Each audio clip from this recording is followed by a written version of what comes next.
We controlled the game completely. We only conceded one shot. The bad thing about it was that shot went in. That's Arne Slot. That's an actual thing he said. That's how a guy who won us the league in his first season talked his way out of a job in the second. Because at the start, it wasn't even about losing games. It was just about how he talked about them. We'd drop points, we'd draw at home to some team we'd be beating by 4, and out comes this same voice, calm, clever, telling us the numbers are actually fine. And we're sitting there watching the football die in front of us, and he's telling us we controlled it. Liverpool don't sack a manager who won the league for us the second time in 30 years, as he loved to remind us. After 1 year, for losing a few games. That's not what happened. We sacked him because we stopped seeing ourselves in the team. And every time he spoke, he made it worse. So let me go through it properly. Because the job at this club has a standard. Klopp set it for us. Every one of these points, I'm going to the standard that Klopp set, how Slot went ahead and broke it, and what Andoni needs to do to fix it and win us back. 4 points. Let's go.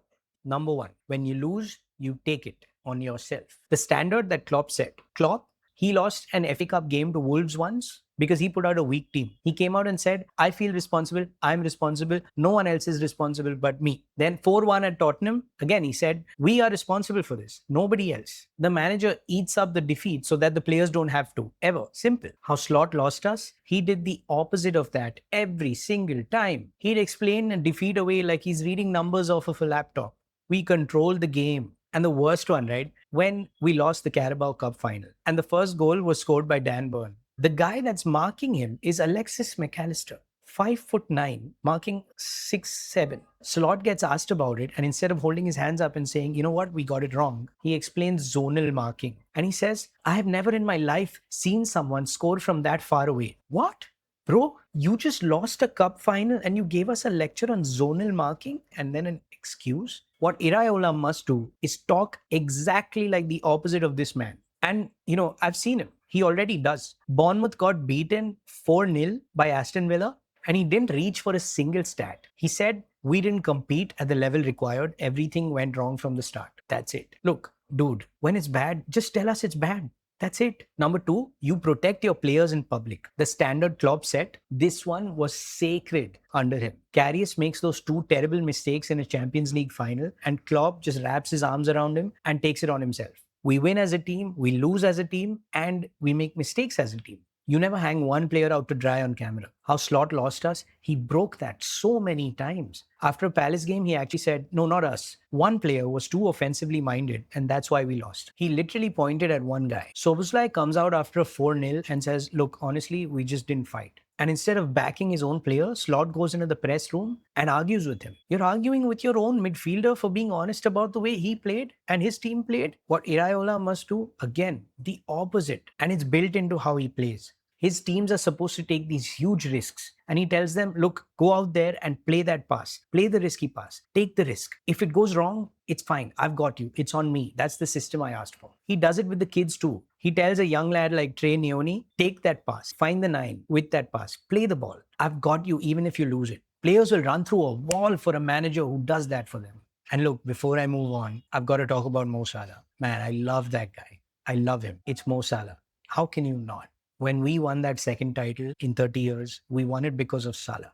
Best season of his life. He carried us. And I genuinely think that Slot started to realize that that title had Salah's name on it, not his. And that's where all that falling out, if you ask me, I think that's where it started. It got to him. There's a moment where Salah's talking about standards, about leading in the gym. Slot fires back on camera and he says to the journalists, well, the standards aren't only in the gym, are they? It's on the pitch too. You understand me without me having to say anything? Who the hell are you talking about? Standards? Mo Salah. Dude, that's your best player. That's just pure ego, man. And it was everywhere in the end. The arrogance and the ego. He kept reminding us that he's won a league at a club who's only won it twice in 30 years. He kept saying it, remember? The team's falling apart and he's still telling us how good he is. Now look, Salah's interview after that Leeds draw, he got that one wrong. Timing was bad. It was a 3-3. We blew a 2-goal lead. Team wasn't in a good place. It was more selfish than leadership on the day. But that post right at the end after Villa, the one which said, we need to go back to heavy metal football and our identity is not up for debate. Bang on. That was perfect. because by then everyone knew he was off. He was leaving. He wasn't protecting himself. He had nothing left to gain. He was doing it for us, for the team. And Robertson liked it. Sobers liked, Gravenberg, Kirkes, Endo, half the dressing room, maybe more. It's not about one unhappy player. It's a whole squad telling you what the crowd already knew. So number 3, you keep the standard. And keeping the standard doesn't mean you never slip. It means when you do slip, you get back up, you own it, then you find out what went wrong and you fix it. You go looking for the solution instead of just stubbornly doing the same broken thing again and again every goddamn time, hoping it works. The standard Klopp set, Klopp had bad runs too. But when something wasn't working, he changed it. He found an answer. His heaviest ever beating was that 7-2 to Villa, which we'll never forget. But even that didn't get to him as bad as the 3-0 to Brighton did. He called that one the worst performance he'd ever seen. And the reason it stung him more than the 7-2 was that he said in the Villa game, at least there were glimpses of goal or something, right? In the Brighton 3-0, nothing. That's what bothered him. But look at what he did with it. He stood there and he owned it completely. No excuses. He called it a low point. And then he said the team had to learn from it. And then they did. And they went and used it. And that's the point. He didn't let a bad day become the new normal. He owned it and responded to it. How Slot lost us was that he let the same problems beat us over and over again. And he never fixed a single one. Take the late goals. We conceded in stoppage time against Wolves, then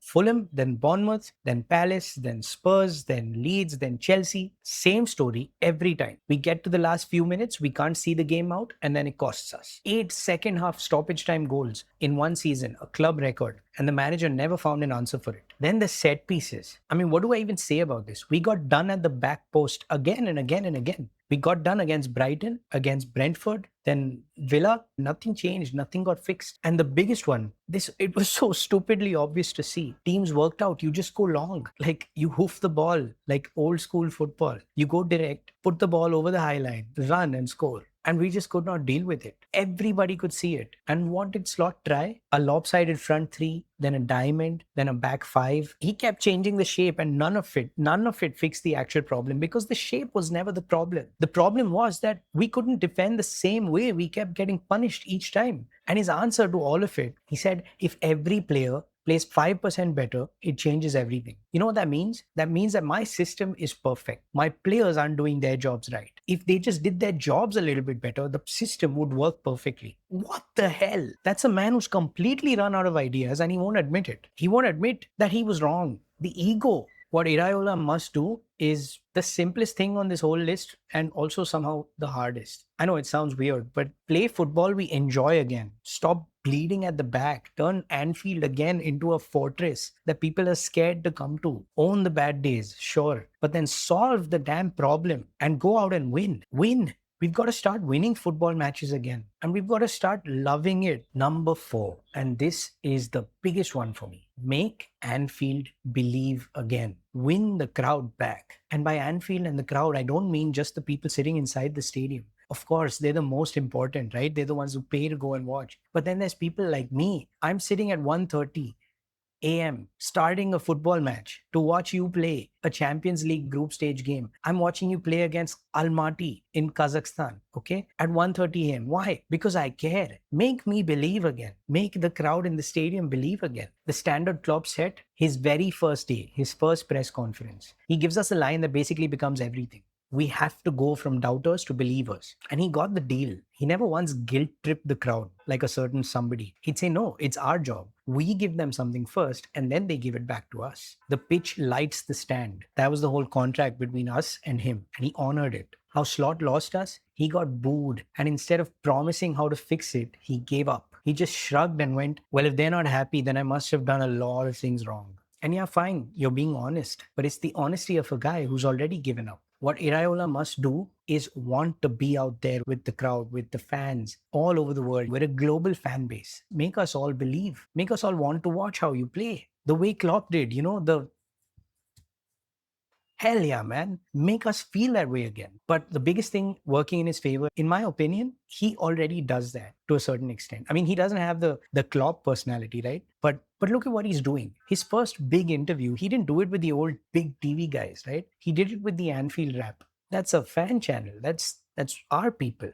And listen to what he says about the crowd. He says it has to come from us, from inside the pitch. We have to be a team they can be proud of. Intense, aggressive, vertical. And then this bit, he says sometimes we need to show our weaknesses. He's a manager who wants people to see the real him, not the guy hiding behind possession stats and talking about how we control the game. No, man. And with Iraola, the football underneath it all backs it up. At Bournemouth, nobody pressed harder than his team. Fastest, most direct attack in the division. Second in the entire league for winning it high and getting a shot away. His mantra is that when you win the ball, don't look for the number 9. Look for the goalkeeper because we're trying to score right now. So I'm so excited, man. Can you see it in my face? I'm excited because that sounds exactly like Klopp in a Spanish accent. But the thing about Andoni Iraola that's really got me, it's the type of man he is. I've done a lot of research on the guy. Start with the 2-year deal. He's only signed a 2-year contract with our club, which everybody thought it was the club playing it safe. It wasn't. It was him. He wanted the short contract. And you know why? He said he'd rather earn the right to stay than get locked into some long contract, which, if he gets sacked, he believes would be giving him a big payday for money that he didn't actually earn. He's being paid for the years he didn't serve the club, and that didn't sit right with him. So he asks every club for a short contract so he can keep earning a better one or an extended one. Who does that? Who turns down that kind of security because being paid for nothing feels wrong? That's the same man who back in 2013, when he was still playing, had a huge European club come in for him and he turned them down, writing a letter saying no thank you because he wanted to stay loyal to Athletic Bilbao, his boyhood club. Pep Guardiola calls him an incredible, well-respected manager. Sean Dyche watched him turn a match around and said he's got no stubbornness in him. The thing about Iraola is that he looks at a situation that isn't working and he goes around and he changes it. He adapts. His old coach at Bilbao said he's a sponge. He spent his entire career soaking everything from everyone around him and never once acting like a star. His childhood best friend said that the worst thing about growing up with him was that you had to get used to losing because he was this quiet winning machine. He beat you at every single sport he played and he never bragged about it. And his whole philosophy, he said this himself, is that don't be the protagonist. The players matter, the fans matter, and the manager comes last. Hardworking, humble, puts himself last, cares about the team and the fans and the actual football more than his own name. Remind you of someone? That's the man we fell for the first time around. That's a Liverpool manager. But it comes back to the 4 things. Own the defeat. Protect your players. Fix what's broken and start winning. And make Anfield believe again. Win us back. Slot broke all 4. And every time he opened his mouth to explain himself, he lost us a little bit more. Iraola has already shown us in the way that he talks, in the football he played at Bournemouth, in the type of man that other people say he is, in the stuff he's already doing at the training ground, that he understands all 4. I think he's going to win us over pretty soon. And I really look forward to that. Because if that happens with the quality of players we already have at this club and some of the names I'm hearing might come in, we might be in for a treat. I'm Sahil and I love the football feeling. Subscribe if I've made you love it too.